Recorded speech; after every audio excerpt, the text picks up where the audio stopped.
É um fato conhecido, que, se alguém busca abrigo durante uma nevasca na sua cabana, você o deixa entrar. Não, não era eu oferecendo essa cortesia para outra pessoa nessa história. Era eu que buscava refúgio. Era para ser um longo fim de semana caçando. Mas o que começou como um domingo de sol e frio, se tornou um dia com várias nuvens de tempestade.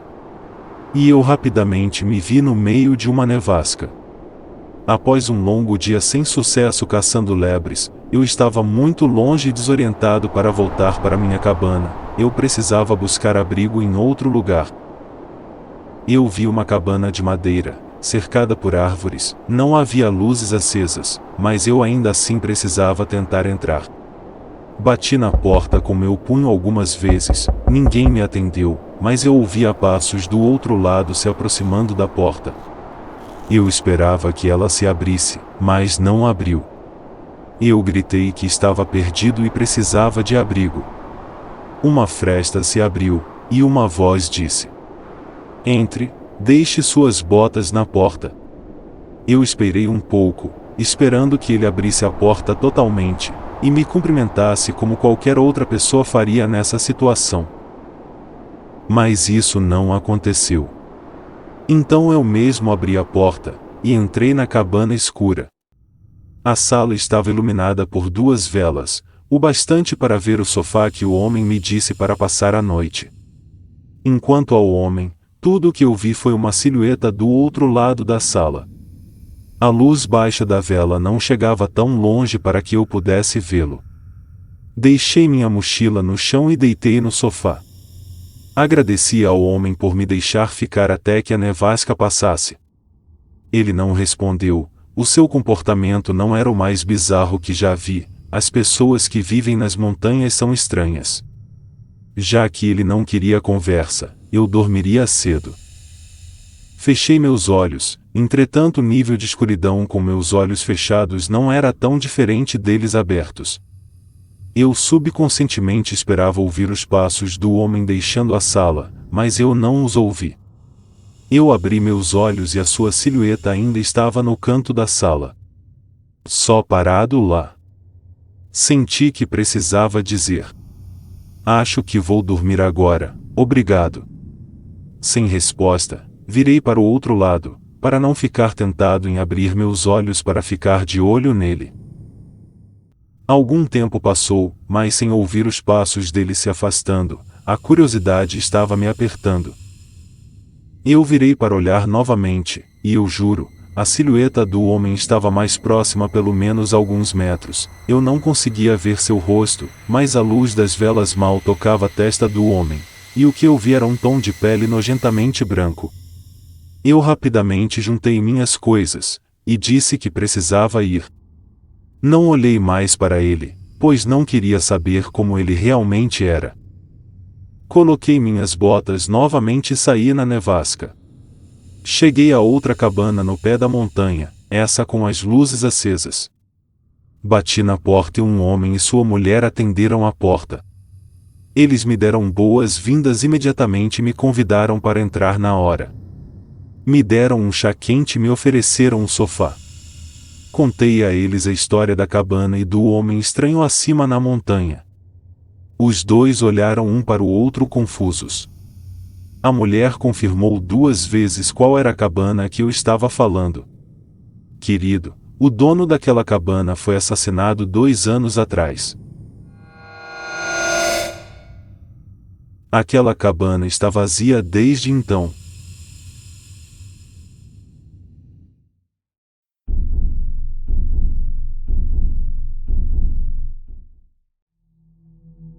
Há alguns anos atrás, minha família gostava de alugar cabanas neste grande lago com meus avós todo verão.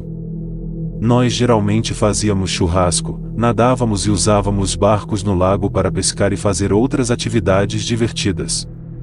Esse lugar era uma boa forma de fugir da minha cidade para mim. Quando chegamos na cabana, vimos que ela não parecia estar nos seus melhores dias. Os vizinhos deixaram a piscina assim que chegamos lá e nos olharam por um tempo. Mas avançando um pouco, Era a segunda noite e eu e meu irmão tivemos problemas para dormir, então decidimos sair e sentar perto do lago e fumar um pouco. Mal sabia eu que meu irmão estava tomando remédio, e dormiu cerca de 20 minutos depois. Então, sendo jovem adolescente imprudente que era, roubei os cigarros dele e comecei a sair para encontrar um toco solitário olhando para o lago. Eu estava fumando sentado perto da água, olhando para o luar e como a noite estava bonita. Comecei a ouvir um som muito estranho vindo do lado oposto do lago. Olhei na direção e pensei que podia ver algo, mas eu tinha que admitir que estava meio bêbado também, e mal podia ver além do lago. Depois de olhar naquela direção por alguns minutos eu vi uma figura emergir e meu coração quase caiu. Eu vi um homem alto com um capuz sobre sua cabeça. Ele estava vestido de preto e tinha que ter 2 metros de altura. Olhei para baixo e notei que ele estava carregando uma pá na mão e congelei. Foi quando notei que ele estava olhando diretamente para mim e começou a correr a toda velocidade em minha direção. Eu surtei e corri em direção à cabana. O homem estava correndo ao redor do lago muito rápido, mas eu estava mais perto da seção das cabanas. Cheguei à minha garagem e me escondi atrás do meu carro. Notei o homem a cerca de 20 metros de distância olhando em volta me procurando. Quando ele virou as costas e caminhou atrás de um prédio oposto, aproveitei a chance e me esgueirei de volta para a cabine e tranquei todas as portas. Fui para a cama quase como se nada tivesse acontecido. O resto da viagem passou, mas eu não podia esquecer essa experiência. Eu só queria saber o que ele estava cavando lá fora, se ele estava me perseguindo porque eu o vi enterrando um corpo e eu era uma testemunha. Nunca saberei, mas sei de uma coisa: cara gigante e assustador na floresta com uma pá que me perseguiu. Espero que não nos encontremos de novo.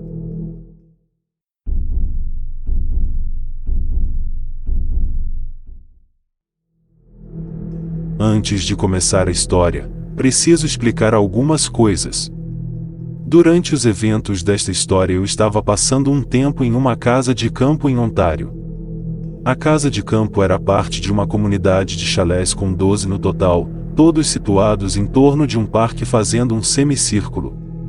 Eu tinha 9 anos na época e enquanto estávamos lá, meu irmão mais velho e eu tínhamos feito amizade com um garoto mais velho que tinha talvez 14 anos. Para esta história vamos chamá-lo de João. João era um garoto estranho, o tipo de criança que você poderia dizer que era uma fonte constante de decepção para seus pais, os quais eu nunca conheci. Ele nunca queria estar com seus pais, indo tão longe a ponto de ignorar suas chamadas mesmo tarde da noite. Sendo uma criança, eu não conseguia entender uma pessoa que não gostaria de estar perto de seus pais, mas isso poderia ser porque eu era um pouco inocente e certinho quando era mais jovem. Eu não gostava muito do João, mas meu irmão gostava, e eu adorava meu irmão, queria segui-lo em qualquer lugar. Infelizmente meu irmão sentia o mesmo por João, então eu estava preso com ele. Eventualmente João colocou na cabeça que ele queria fugir e, naturalmente, meu irmão fez o mesmo e porque compartilhávamos um quarto, eu também fugi.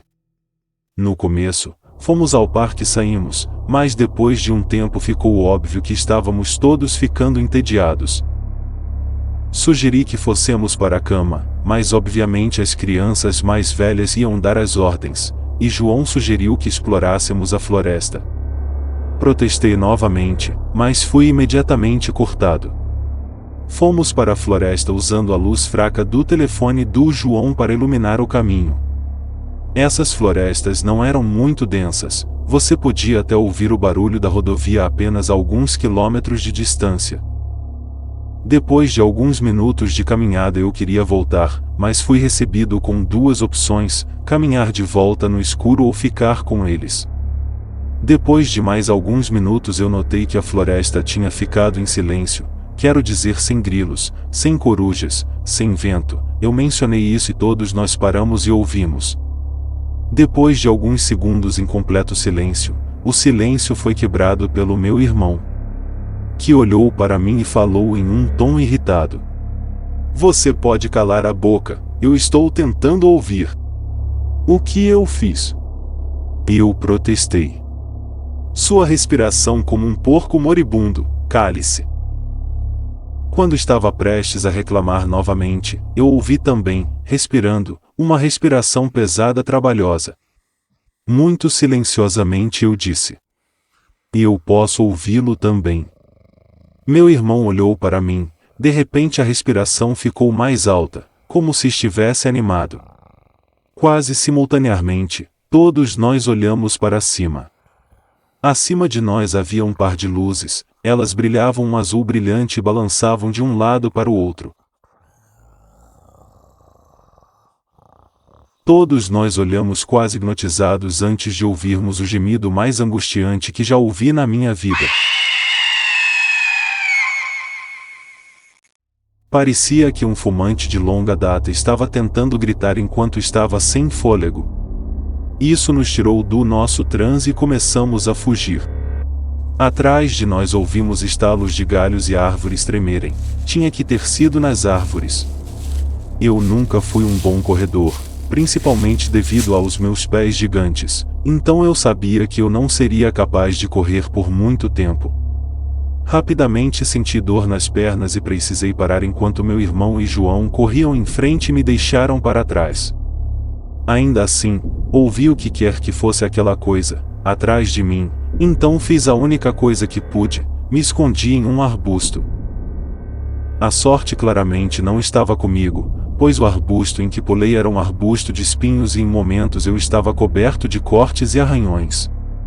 Eu cobri minha boca para evitar que um grito doloroso se soltasse, e enquanto eu estava sentado lá, ouvi algo pesado atingir o chão da floresta. Eu assisti do mato enquanto as duas luzes do início iluminavam a pequena clareira em que eu estava. As luzes não eram luzes, na verdade eram olhos, e aqueles olhos iluminavam uma criatura que tinha sido arrancada diretamente de um pesadelo. A criatura tinha pelo menos 2 metros de altura, era magra e sua pele era de um cinza escuro e abraçava a criatura de um jeito estranhamente apertado, tão apertado que eu podia ver seu estômago através da pele. Seus braços eram naturalmente longos e terminavam em mãos com garras.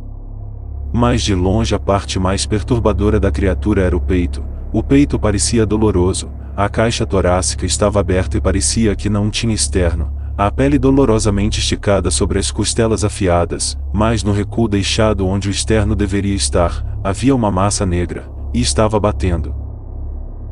Eu não conseguia ver bem a cara da coisa. Os olhos eram muito brilhantes para fazer qualquer coisa, mas eu sabia que tinha uma boca porque ainda estava respirando muito. Ficou na clareira por um tempo olhando ao redor, procurando por mim.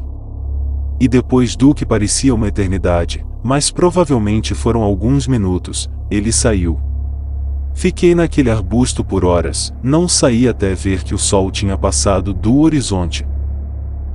Depois disso eu fiz o meu melhor para correr para onde eu pensei que a cabana estava. Eu não me importava que eu estava sangrando muito ou que minhas roupas viraram basicamente trapos depois do arbusto de espinhos. Eu até ignorei completamente a queimadura em minhas pernas enquanto corria pelo que poderia ter sido horas, até que eu finalmente vi uma abertura nas árvores. Quando saí da floresta, encontrei-me numa estrada movimentada e quando cheguei na rua, desmaiei. Acordei no hospital, aparentemente alguém me viu cair da floresta, coberto de sangue e de pijama rasgado e me levou para lá.